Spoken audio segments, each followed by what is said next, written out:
All right, now to our next conversation. Nigerian ports are central to how goods move, prices are formed, and businesses survive. Yet congestion, delays, and high costs continue to define, the port experience, for many importers and exporters. And we're taking a practical, inside look at how leadership and strategy can unlock Nigeria's port economy. My guest is Mr. Sylvester Egede, is a former port manager of Tinkan Island Port and recently retired assistant general manager and the managing director's office. With years of hands-on experience in managing, one of Nigeria's busiest ports, he joins us to talk about, what's really going on and what needs to change to make our ports more effective. It's great to have you on the show, sir. Good morning. Yes. And compliments of the season. Thank you.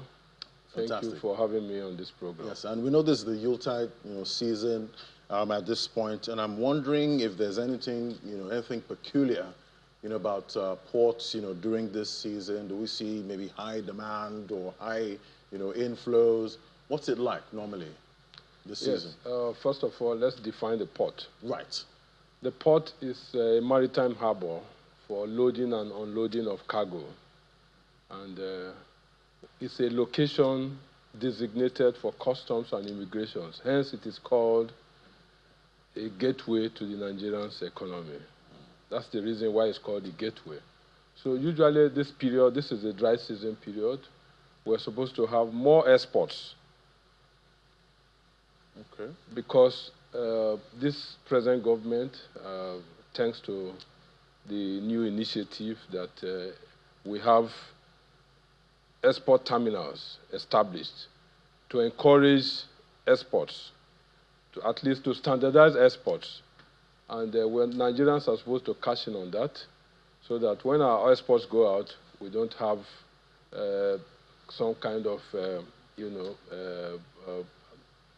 governments outside this country accepting or not accepting our export. Because when we import so much, we're creating jobs in other countries, giving them all that good foreign exchange. Yes. So we are asking Nigerians to leverage on the export processing terminals which have been established. In that place, export process, we have standardization of export before the goods can go out, so that 90 to 95% of the goods exported out of this country can be accepted, and then we can have more foreign exchange.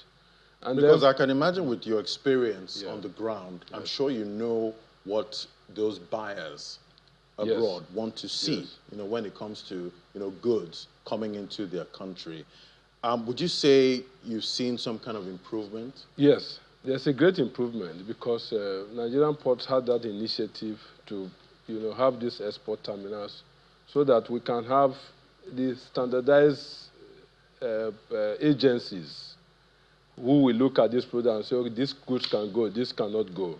So in the export terminals, various export terminals we have, which were established, about 5 of them, we have the customs, we have the agencies who look at what can go and what cannot go. And so if your export is going out from Nigeria, it's sure good to go before we can allow it to go. Right. So this is a very good initiative, which of course has been on for a long time. And then with the clearance of the congestion, the port congestion, around the port corridor, it's been a gridlock. With the clearance recently, which of course I did as the Tinkan Island port manager as at that time, in conjunction with Lagos State, and the whole place is free now. So vehicles can go in and out more freely, unlike before. So most exporters are now encouraged to bring in their goods. Now the only thing that we need to do is, of course, during that time, we had an increase in export, which was about 30%, which increased to about 80%. And the ports handled 80% of gross domestic product of Nigeria. So all we need to do right now is encourage farmers, because government has also leveraged, we have also leveraged on the fact that government is encouraging export. So there are some incentives created for those that want to export. So if farmers can leverage on that and then bring more exports into the port, then we'll have more foreign exchange. All right, I'm talking about farmers at this point. Let's imagine I'm a I'm a share butter exporter, Yeah. at this point, and I'm sure with your experience on the ground, you know what, the buyers out there want. So let's say, for example, share butter, how should I package it? What do I need to do as an exporter to make sure it's competitive out there and they actually want it to come into their country? Because we know there are a lot of countries out there with very strict rules, when it comes to what, comes into their country. What would you say I would need for that? As a farmer who cultivates shea butter, all you need to do is to get in touch with the export terminals. The export terminals will ask you to bring your cargo in. So in the export terminals, like I said, the agencies are there to do the selections for you. So all you need to do is to load your trucks and bring them forward to the export. You don't need to go straight to the port because we discourage that.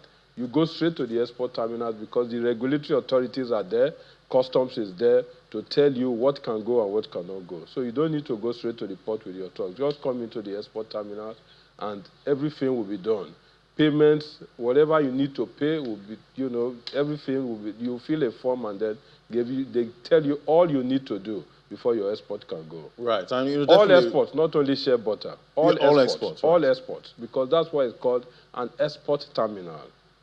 All right. So, definitely we know there's also that huge dependence on imports, yes. At this time. And we know how much, what plays out at the ports, how it impacts, the price of that good, when it comes into the country. And most of the time we talk about, tackling inflation, even though inflation has been on that downward trend most of 2025 after rebasing, it's still elevated, at this point. And most of the import products, you hear, some of these importers say, oh, it's because of what we have to pay at the ports. That's why we're charging you this amount, for these products that should be cheaper, normally.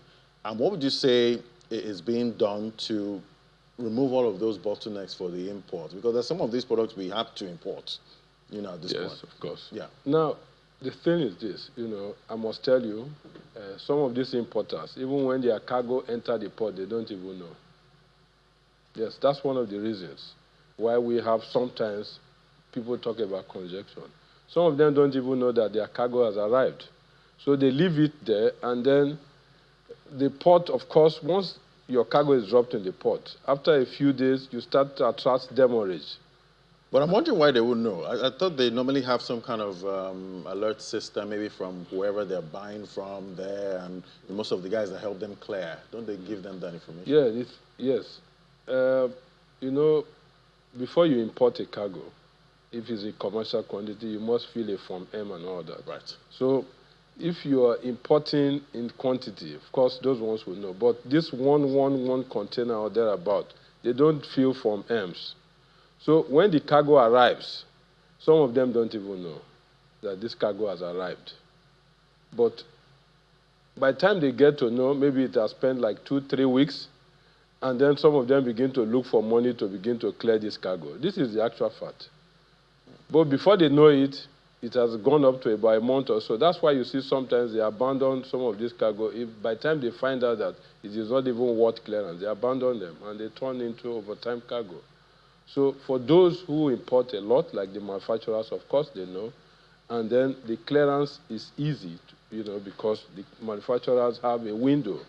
Government has created that incentive for manufacturers. They have a window, and then the customs too also assist, like this Odogu and all that.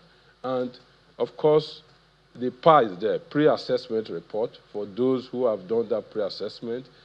Some of these things are easily done by the importers, but some people do not want to do them. So they have all this put together, can lock up their cargo in the port. Because the port, of course, is free to you. You can go into we have a website you can go into, because the Presidential Enabling Business Environment has made it easy that we're all on website. And whatever you want to find, you can find it on our website. Whatever questions you want to ask, you can call it to ask the questions and access the portal and then begin to do your business as usual. We have made business easy for people to begin to access us, to begin to know how and way and modalities to go about bringing out your cargo. But the only thing that, they need to do is sometimes when this cargo comes out of the port, they don't want to, because it's 24 hours, we have this 24 hours window for you to assess your cargo, for you to bring your cargo out of the port. But sometimes when the cargo even gets out, they will tell you they don't want to use the road because they don't want to take this cargo out in the night because of safety of the cargo. So that is also a problem. Right. And, definitely when it comes to the ports, there's so much talk about, revenue, that comes in from the ports. In your opinion, would you say Nigerian ports prioritize revenue generation more than trade facilitation? No, we do not. We're actually for trade facilitation because, like I told you, is it possible for revenue generation? The port is a hub, right, for trade facilitation, because trade facilitation encourages growth, industrial growth, and this industrial growth stimulates other areas of the economy, like the IT, like the logistics, the shipping, which of course brings about creation of employment. So our priority, of course, is to do trade liberalization within the world because it's a global interchange. That's what the port stands for. It's a hub for global and liberalization of trade. Looking at 2025, so far, we've been on this journey of trying of import substitution. We're trying to get more exports out, at this time. Would you say we've made some kind of improvement, in 2025? Have we seen more going out, finished goods, leaving the country more than the imports? Yes. How would you describe it? Yes. That's like I said earlier, because I was there as port manager. We have had more going out than coming in. Like I said earlier. Is it because yes, the because currency got really weak and people found it really expensive Not to necessarily. import? Not necessarily. The government concentrated on export, encouraging export, so that we can earn foreign exchange. And so we have created more incentives for people who want to go into export, especially for agricultural products. So we have had more. It has risen from 20 to 80%. And then the import is rather dwindling. So part of why the import is dwindling, like you said, purchasing power is low, but majorly we have that encouragement from government to do more within, and also to encourage local industries. That has been done also. This government has been focused on, trying to liberalize how manufacturers can access, raw materials, how they can expand on, industrialization. It's a focus, for us all to ensure that our foreign exchange shows up. Right, and then reduce the import. Right, because of course, if you look at it, we can do a lot more here. Yeah, it'd be great to see more, exports, going out and more finished, goods, not just, and then semi-processed. Semi-processed, okay. Yes. All right, so definitely we're going into a new year, at this point. For you, do you think Nigeria is ready? Because there's a trade battle, right now. We're seeing different countries, building new alliances. We're seeing some say, don't trade with this one. If you trade with this one, you're my enemy. All of that. We're seeing the tariff wars and all of that. How prepared do you think Nigerian ports are, going into 2026? Do you think the leadership is right to take us to where we want to be, to make our ports more effective? We are prepared because we are going into automation. And automation is the watchword right now all over. Digitalization and automation. Our tariffs are automated. And then this present government, thanks to the current president who is focused, he has approved the rehabilitation of the ports. So with that, we will have more fundamental projects in the port that, of course, that will attract investors, because one of the causes of problems in the port is decay. And these ports have been built for several years, and then they have not been attended to. But right now, there's going to be a rehabilitation of these old ports. And again, too... it seems everything is old at this point. Even when you look at electricity, you're looking at oil and gas, all the tools we need to make this work. They're old. So From what you've said so far. That's why we need to revamp them by rehabilitating them. But talking of in terms of managerial ability, the focus, the will is there. So all we need to do in terms of, competing with the world, is to take care of these facilities, and then also to ensure that other areas, in terms of going into the hinterlands to get these products like the road, the rail, networks and all that, even the waters, all should be, taken care of. Fantastic. To get us ready for 2026. To get us ready for 2026. Thank you so much. It was great having this conversation with you. Mr. Sylvester Egede is a former port manager at Tinkan Island Port. Thank you so much, sir, for helping us paint the picture of what's playing out in our ports. Thank you, too. Thank you. I wish you all the best. Have a great day. Thank you.